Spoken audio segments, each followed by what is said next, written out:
حضرت فاضل بریلوی رضی اللہ تعالیٰ عنہ کے سچے جانشین، ان کے علوم کے وارث، اس زمانے کے عبقری شخصیت، علماء اسلام، مشائخین اعظام کے سربراہ کی حیثیت جن کی تھی، حضور تاج الشریعہ علامہ اختر رضا خان اظہری رحمت اللہ تعالیٰ علیہ اس دار فانی سے کوچ فرما گئے۔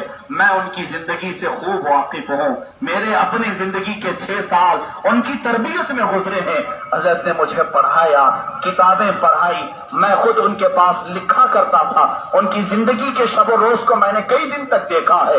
الحمدللہ کتابوں میں ہم نے جو پڑھا تھا، اللہ کا ولی ایسا ہوتا ہے، اس بریلی کی زمین میں اپنے آنکھوں سے دیکھنے کو ملا تھا کہ جن کا تقویٰ یہ تھا کہ لوگوں کے سامنے جس طرح وہ رہا کرتے تھے، تنہائی میں بھی بیٹھ کر کے وہی کام کیا کرتے تھے۔ ایسے نہیں کہ مجمع میں آنے کے بعد پارسا بن جائے، مجمع میں آنے کے بعد پرہیزگار بن جائے اور گھر میں جائے تو پھر اس کے عیب کھل جائے۔ میں نے تنہائی میں بھی ان کے ساتھ وقت گزارا۔ کئی دن ایسے ہوئے کہ سفر کے دوران تنہائی رات کی ایسی ہوتی کہ اکیلا کمرے میں بیٹھا ہوں، میں نے دیکھا ہے سونے کا طریقہ کیا ہے، کھانے کا طریقہ کیا ہے۔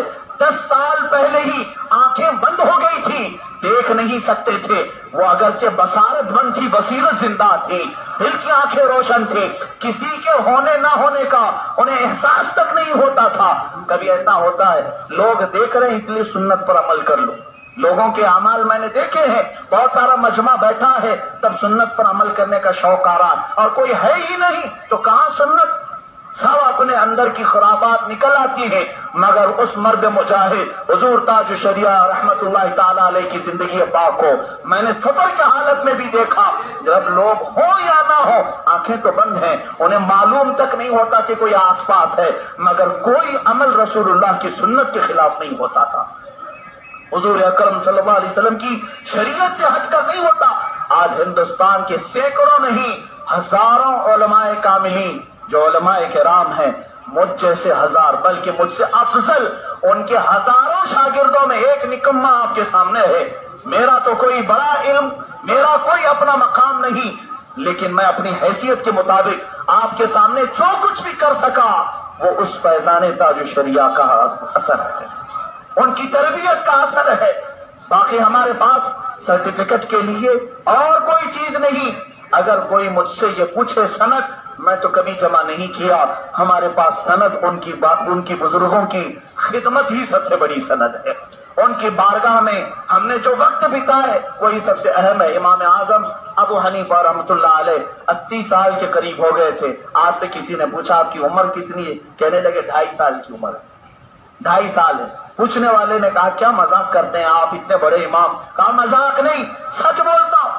وہ امام جن کا علم، تقوی، پرہیزگاری پوری دنیا پر مسلم، لیکن فرماتے ہیں 80 سال میں اس میں سے اپنی عمر کے انہی 2.5 سال کو گنتا ہوں جو 2.5 سال میں نے امام جعفر صادق کے ساتھ گزارے، اہل بیت کے ساتھ، رسول اللہ کی آل کے ساتھ جو 2.5 سال میں نے بتائے، میں بس اسی کو اپنی زندگی سمجھتا ہوں، باقی تو میری کوئی زندگی کام کی نہیں۔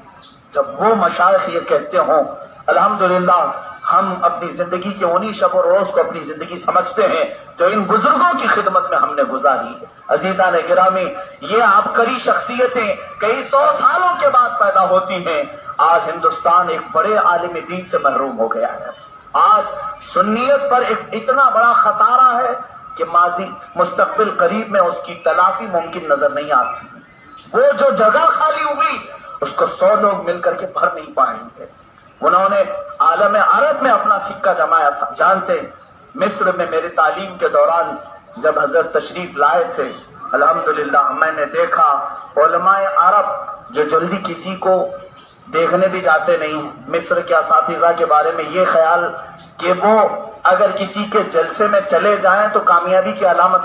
مصر میں جامعہ ازہر پڑھانے والے اساتذہ بڑے علم والے سلیکٹ ہوتے ہیں مصر میں، جامعہ ازہر کے استاد، لیکن جس وقت حضرت تشریف لائے تھے تقریباً 27 اساتذہ ان کی ایک محفل میں حاضر ہوئے تھے۔ یہ اپنے اندر ایک ایسی بڑی نوعیت ہے کہ مصر کے علماء خود بیان کرتے ہیں کبھی کسی عرب عالم کے لیے بھی اتنے اساتذہ جمع نہیں ہوتے جتنا ہندوستان سے آئے ہوئے اس مجاہد کو دیکھنے کے لیے لوگ آئے تھے۔ لوگ الحمدللہ وہاں پر بھی خلافتیں حاصل کی. ترکی جب گئے تھے شیخ محمود آفندی آج بھی موجود ہے، جو ترکی کے پریزیڈنٹ کے بھی پیر و مرشد ہیں، ترکی کے رئیس کے بھی پیر و مرشد ہیں. ان کے ساتھ حضرت کا 1 گھنٹہ خطاب تھا. انہوں نے حضرت کے وصال کے بعد اپنے تاثرات لکھ کر کے بھی بھیجے اور بیان کر کے بھی بھیجے. فرماتے ہیں اپنے بیان کے دوران کہ میں نے زندگی میں بہت سارے مشائخ کو دیکھا، لیکن اس بزرگ کو دیکھنے کے بعد میرے دل کی کیفیت الگ ہو گئی. فرماتے ہیں میرے ایک استاد ہیں شیخ طاہا احمد حبیشی دامت اللہ مصر کی، یہ بھی ایک بہت عالم دین جن کی 40 سے زیادہ کتابیں پورے دنیا میں پھیلی ہوئی ایسی ہے کہ بڑے بڑے علماء سراہتے ہیں. طاہا الحبیشی نام. جب یہ حضرت سے ملاقات کے لیے آئے، اس کے بعد ہم نے پوچھا کہ آپ کا فیڈ بیکس کیا ہے، تاثرات کیا ہے، تو وہ رونے لگے. کہتے ہیں کہ میری آنکھیں بھی کمزور ہیں، نہیں دیکھ سکتا، اور سنا کہ تاج الشریعہ کی آنکھیں اس طرح سے وہ بھی کمزوری کے حامل ہیں.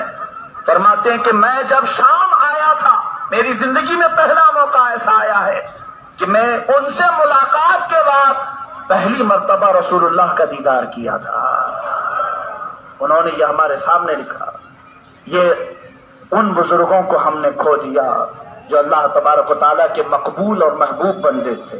ظاہر سی بات ہے لاکھوں کا مجمع جس میں بریلی کی زمین تنگ ہو گئی تھی، سڑکیں جو اپنے آپ میں تنگ دامانی کا شکایت کر رہی تھی، یہ ایک ایسی بڑی علامت ہے کہ اللہ کے بندوں کو محبت کے پرچار کی ضرورت نہیں ہوتی، ان کی محبت مولا خود لوگوں کے دلوں میں ڈالتا ہے.